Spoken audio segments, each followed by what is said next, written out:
महाराज शुद्धोधन और महारानी माया के पुत्र सिद्धार्थ जब पैदा हुए तो उनका प्रभाव कुछ ऐसा था कि चारों तरफ प्रसन्नता छा गई।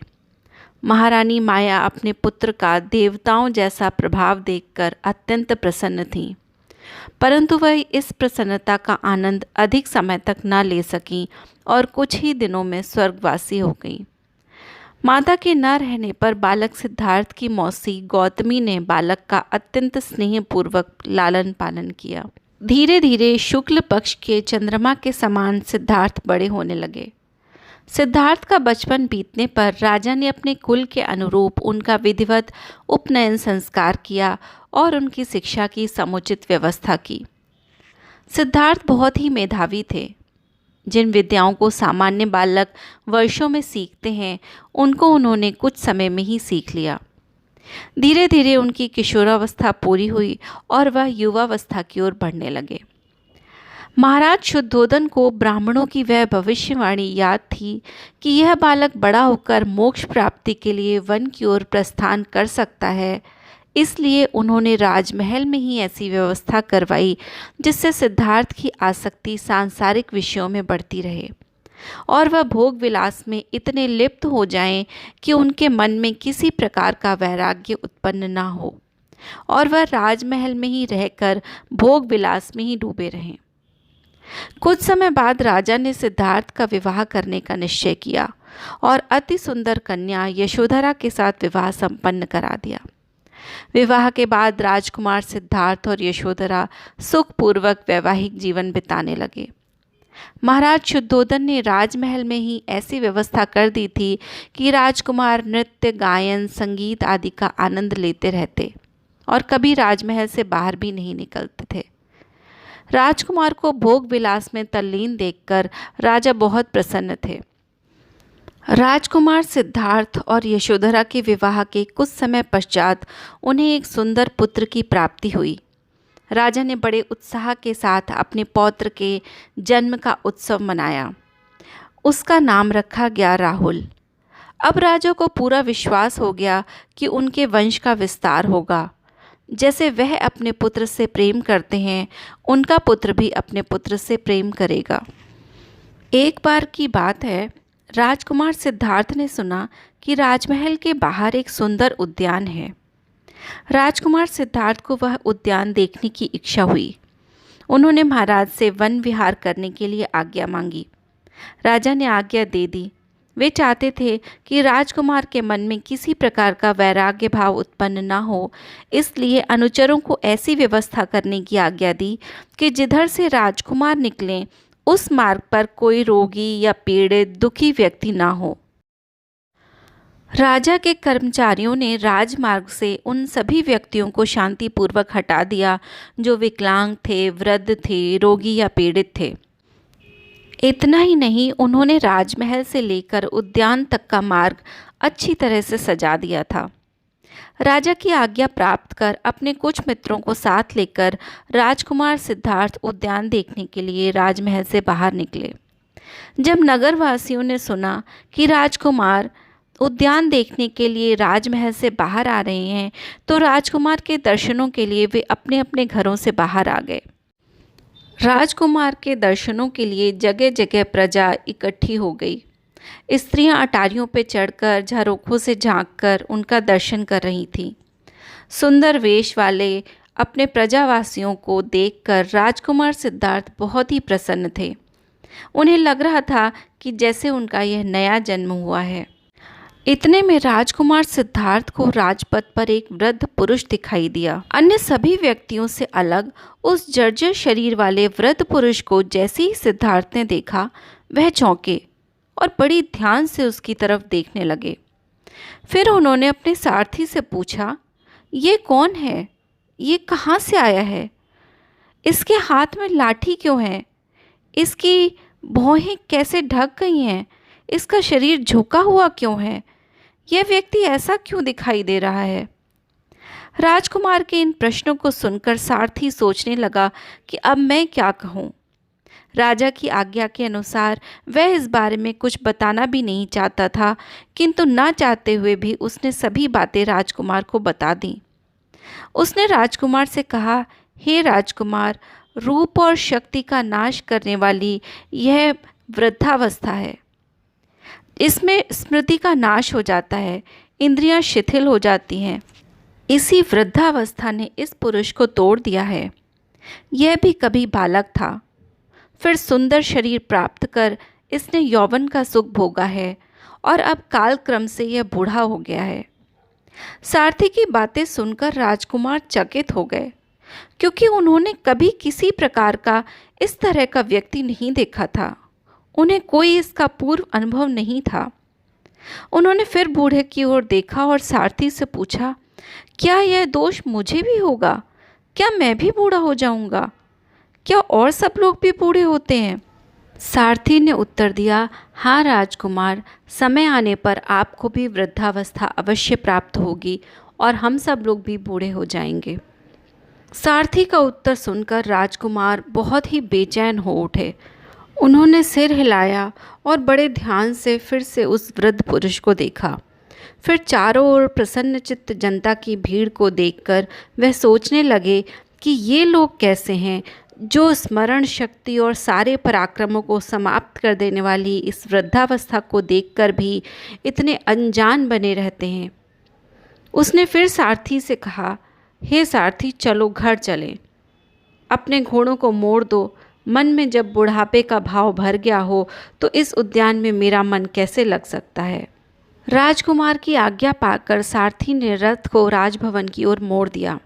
थोड़े ही समय में राजभवन आ गया। राजकुमार अब भी बुढ़ापे के बारे में ही सोच रहे थे। वह रथ से उतरकर अपने भवन में गए और तरह तरह से इसी विषय में सोचते रहे, परंतु उन्हें किसी भी प्रकार से शांति का अनुभव नहीं हुआ। कुछ दिनों पश्चात उन्होंने फिर से उद्यान भ्रमण के लिए अपने पिता से आज्ञा ली और उसी राजपथ पर पुनः उसी प्रकार बाहर आए। इस बार राजकुमार सिद्धार्थ का रथ जैसे ही उद्यान की ओर बढ़ा, उसे एक रोगी दिखाई दिया। उसका पेट बढ़ा हुआ था, कंधे झुके हुए थे, वह लंबी लंबी सांसें ले रहा था। सिद्धार्थ ने उसी समय रथ को रुकवाया और सारथी से पूछा, ये दुबला पतला व्यक्ति कौन है जो दूसरों का सहारा लेकर चल रहा है और इतना चिल्लाता हुआ जा रहा है? सारथी ने उत्तर दिया, हे राजकुमार, यह व्यक्ति बीमार है, रोग से पीड़ित है और असमर्थ हो गया है। राजकुमार ने दया भरी दृष्टि से उस रोगी की ओर देखा और सारथी से पूछा, यह रोग इसी व्यक्ति को हुआ है या और किसी को भी हो सकता है? सारथी ने बताया, रोग भय तो सभी प्राणियों को लगा ही रहता है, कोई भी रोग से पीड़ित हो सकता है। सारथी का उत्तर सुनकर राजकुमार का मन और भी बेचैन हो उठा। उनका हृदय कांपने लगा। वो बड़े बेचैनी से बोले, अरे ये मनुष्य कैसे अज्ञानी हैं जो रोग भय से ग्रस्त होने के बाद भी निश्चिंत रहते हैं। उन्होंने सारथी से कहा, अब तुम रथ को महल की ओर ले चलो, मुझसे यह रोग और भय सहा नहीं जाता। राजकुमार का आदेश पाकर सारथी ने रथ को महल की ओर मोड़। राजकुमार का हृदय पहले बुढ़ापे के भय से और अब रोग के भय से बहुत दुखी था। वह शीघ्र महल में लौट आए और कमरे में जाकर विचारों में डूब गए। महाराज शुद्धोधन ने जब इस प्रकार 2 बार राजकुमार को दुखी मन से लौटा हुआ देखा तो उन्होंने इसका कारण जानना चाहा। उन्होंने सारथी को बुलाया और उससे सारा हाल पूछा। राजा को जब यह ज्ञात हुआ कि राजकुमार वृद्ध व्यक्ति और रोग से पीड़ित व्यक्ति को देखकर बहुत व्याकुल हो गए हैं और महल में लौट आए हैं, तो उन्हें लगा जैसे राजकुमार ने उन्हें त्याग दिया है। जिस राजमार्ग से वृद्ध, रोगी और असुंदर लोगों को हटाने का राजा ने आदेश दिया था, वह वहाँ कैसे उपस्थित हो गए? उन्हें अपने कर्मचारियों और अधिकारियों पर बड़ा क्रोध आया।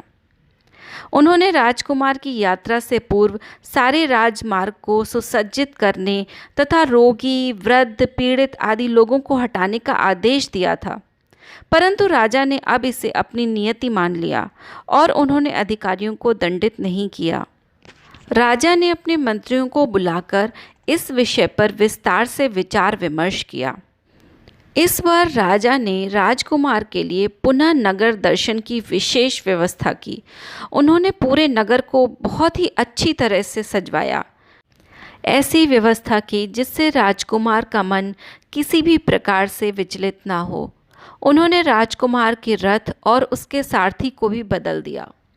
सारी व्यवस्था करने के बाद महाराज शुद्धोधन ने एक बार फिर से राजकुमार सिद्धार्थ को नगर दर्शन के लिए प्रेरित किया और अनेक सुंदर सुंदर युवक युवतियों के साथ नगर दर्शन के लिए बाहर भेज दिया। नगर के सुसज्जित मार्गों और सुंदर युवक युवतियों को देखकर राजकुमार सिद्धार्थ थोड़े प्रसन्न थे। प्रसन्नतापूर्वक नगर दर्शन करते हुए जब वे आगे बढ़ रहे थे, तभी उन्हें किसी मृत व्यक्ति की शव यात्रा दिखाई दी। राजकुमार ने जब इस सुंदर वातावरण में शव यात्रा देखी और उसके साथ रोते बिलखते लोगों को देखा तो वो चौंक गए। उन्होंने रथ रुकवाया और सारथी से पूछा, ये क्या है? इस आदमी को ये लोग अपने कंधों पर उठाकर क्यों ले जा रहे हैं? इसके पीछे चलने वाले लोग रो क्यों रहे हैं? जिसे लोग उठाकर ले जा रहे हैं उसे तो अच्छी तरह सजाया है, फिर भी ये लोग रो रहे हैं। मेरी समझ में तो कुछ भी नहीं आ रहा। मुझे ठीक ठीक बताइए, ये सब हो क्या रहा है? यद्यपि राजा ने सारथी को समझा दिया था कि वह ऐसी कोई बात राजकुमार को न बताएं जिससे उनका मन बेचैन हो जाए, परंतु सारथी राजकुमार का आग्रह नहीं टाल सका। उसने राजकुमार को बताया, यह व्यक्ति ऐसा है जिसकी चेतना, बुद्धि, प्राण, इंद्री आदि सब समाप्त हो चुकी हैं। अब यह लकड़ी के टुकड़े के समान है। इसे बड़े प्यार से पाला पोसा गया था। आज उसे ये लोग रो धोकर हमेशा के लिए छोड़ने जा रहे हैं। सारथी की ये बातें सुनकर राजकुमार अत्यंत व्याकुल हो गए। उन्होंने पहली बार मृत व्यक्ति के दर्शन किए थे।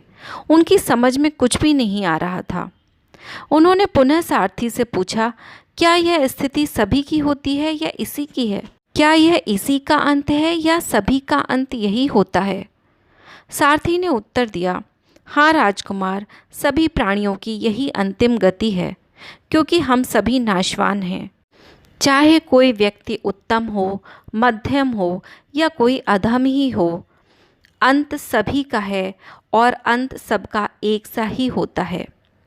सारथी की बात सुनकर राजकुमार अधीर हो गए। थोड़ी देर विचारों में डूबे रहने के बाद उन्होंने गंभीर स्वर में कहा, सभी प्राणियों की मृत्यु निश्चित है, फिर भी लोगों को डर नहीं लगता। मनुष्य क्यों सावधान नहीं होते? लगता है लोगों का मन बड़ा कठोर है, तभी तो मृत्यु मार्ग पर चलते हुए भी वे उसे भूले रहते हैं। हे सारथी, लौट चलो, महल की तरफ चलो। यह समय आमोद प्रमोद का नहीं है। मृत्यु को जानकर भी भला कोई बुद्धिमान व्यक्ति कैसे अपने आमोद प्रमोद में डूबा रह सकता है। सारथी को महल लौटने की आज्ञा देकर राजकुमार स्वयं विचारों में डूब गए। यद्यपि राजकुमार ने सारथी को महल लौटने की आज्ञा दी थी, परंतु सारथी को राजा की आज्ञा याद थी। वह राजकुमार को महल न ले जाकर उसी उद्यान की ओर ले गया जो राजकुमार के लिए विशेष रूप से सजाया गया था। राजकुमार अपने विचारों में ही डूबे हुए थे। जब उनका रथ उद्यान पहुंचा तो उन्हें अति सुंदर युवतियों ने रथ से उतारा तो राजकुमार चकित रह गए। उन प्रसन्न युवतियों को देखकर राजकुमार ने सोचा कि ये इतनी प्रसन्न क्यों हैं? क्या ये यौवन की अस्थिरता को नहीं जानती? उन्होंने अवश्य ही किसी रोग को नहीं देखा होगा, तभी तो ये इस प्रकार प्रसन्न हैं। क्या इन्हें मृत्यु का भी भय नहीं है? राजकुमार सिद्धार्थ ने सारथी को तुरंत महल लौटने की आज्ञा दी।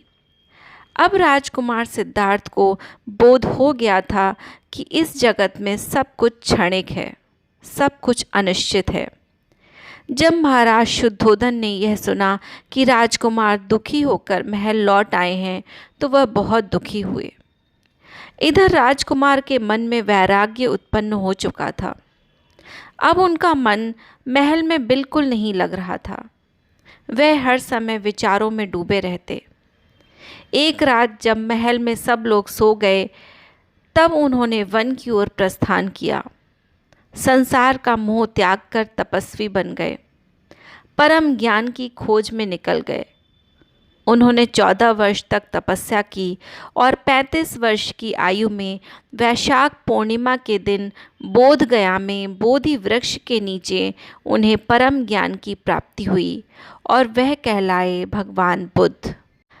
इस प्रकार राजकुमार सिद्धार्थ बने भगवान बुद्ध। आज के लिए बस इतना ही।